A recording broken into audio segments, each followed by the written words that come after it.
বসতে বাবা হাঁকেন, বলবো তোকে কি আর, হতেই হবে তোকে দেশের মস্ত ইঞ্জিনিয়ার।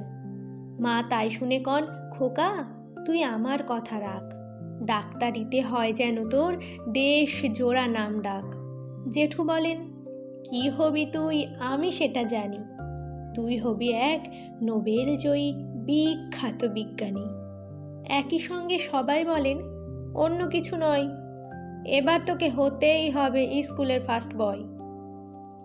আমার ইচ্ছে ঘুড়ি উড়াই, লাট্টু ঘুরাই আর ক্রিকেট খেলি, সাঁতরে করি মস্ত দিঘি পার।